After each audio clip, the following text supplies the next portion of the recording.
'Tis but thy name that is my enemy. Thou art thyself, though not a Montague. Oh, be some other name. What's in a name? That which we call a rose by any other name would smell as sweet. William Shakespeare. You're listening to Writing Roots, brought to you by Aspen House Publishing.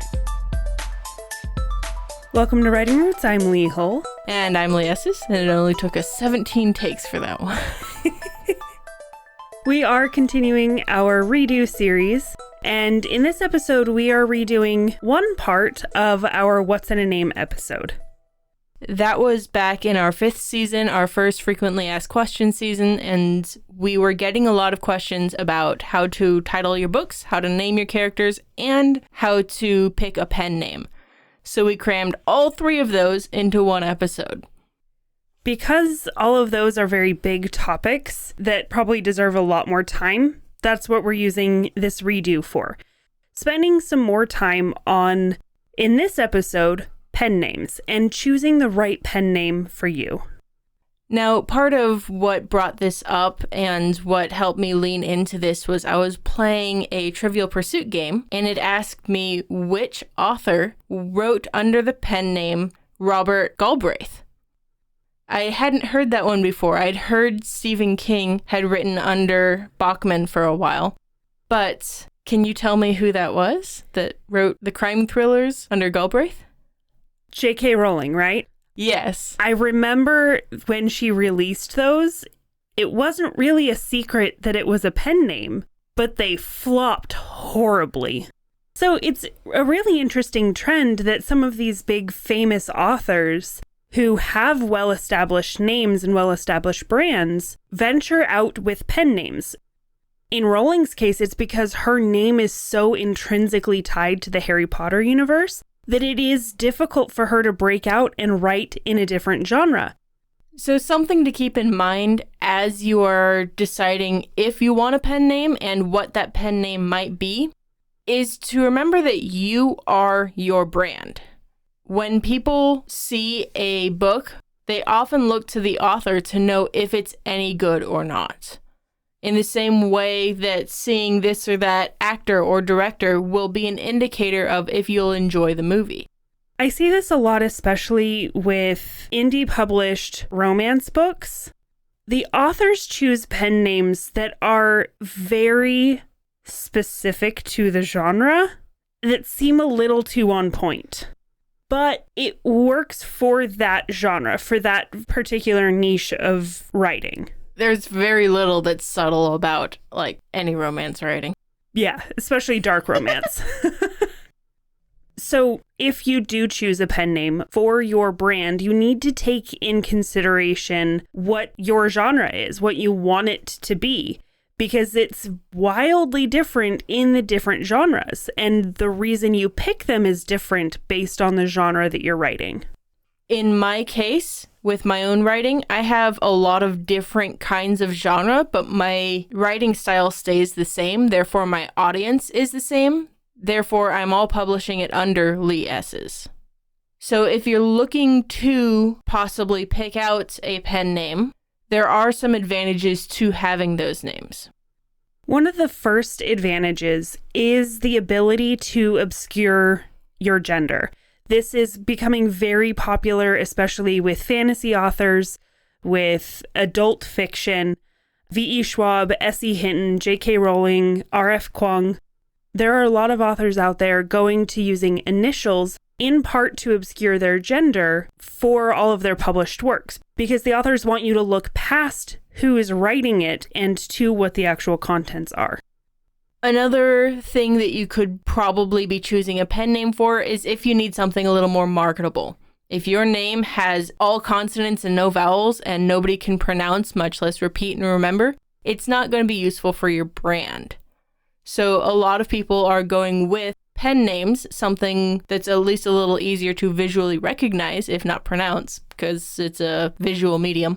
I know, my name looks like Lay. I get that a lot.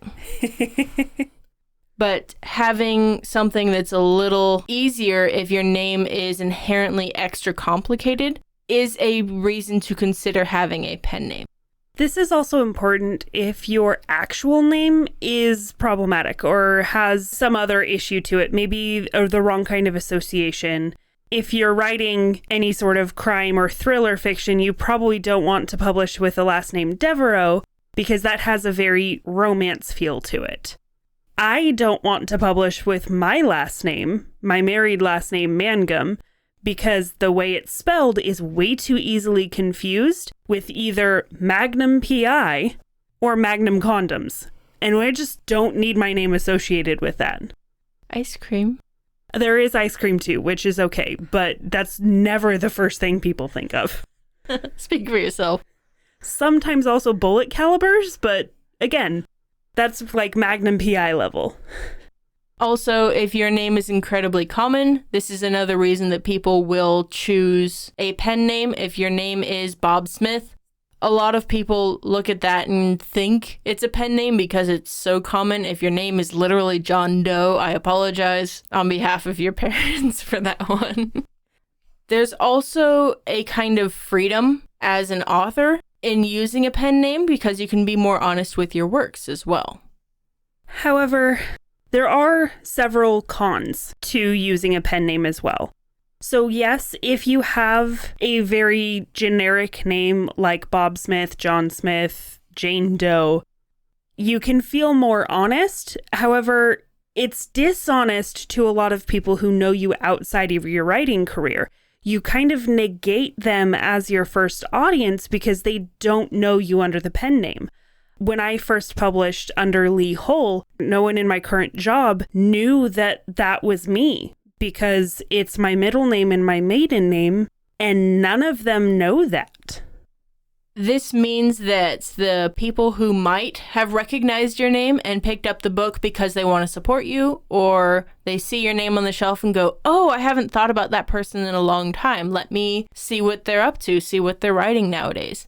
They would look right past that book on the shelf without even thinking about you. Another problem is if you try to switch to a pen name partway through your career, you have to restart all of your marketing efforts from scratch. And if you have built up that previous audience, it can be hard to pull them from one to the other. This is, again, if you are writing drastically different genres and you do need to build a whole new audience, then that's fine, that works. But keep that in mind, is that you kind of have to restart building that audience, building all of your marketing efforts. So those are all of the benefits and the complications of using a pen name. There are many reasons to use one. There are many reasons to not use a pen name. I see, especially in the forums, a lot of, well, I want to start my writing career, therefore I need to pick a pen name. That's like the first thing. Do not feel obligated to have a pen name. In fact, if you're only picking it for one of the following reasons, maybe consider using your own name, because a lot of those cons we just spoke about get negated if you're just using your real name. So don't use a pen name if you think that a pen name is what makes you a real author. Yes, you are your brand, and you want your name to be brandable, but choosing something, especially in the beginning of your career, before you've seen 1,000 of these pen names, can end up becoming very cliche and very transparent, which is the exact opposite of the purpose of a pen name. And it doesn't make you a real author. You can be a real author if you publish under your own name. And don't use a pen name just because you think pen names are cool. Pen names are marketing tools. They are useful. They are helpful and should be helpful to your overall publishing goals, which means they should take time and consideration in choosing one. You don't need to just pick some random words that sound pretty. Again, you end up being super transparent when you do. The last pothole I see new authors especially fall into when they're choosing a pen name is they want to write in every genre. They want to write cookbooks, and they want to write crime fiction, and they want to write alien romance. Therefore, they need a different pen name for each one. These tend to be people who aren't readers because they don't have a favorite genre that they're leaning into already. I say this as someone who writes in a variety of genres, but my style stays the same. My audience stays the same. Everything is consistent about what I'm doing. The settings are just different.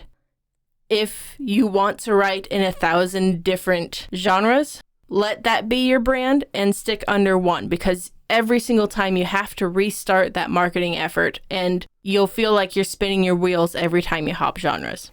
Take a look at Stephen King and J.K. Rowling for this. Stephen King's pen name, not nearly as popular as his own works published under Stephen King. He did it to try to break out of his genre. That's it. He just needed to have a different name not associated with the Stephen King horror brand. J.K. Rowling, same thing. She did it so she could break out of her already established Harry Potter brand.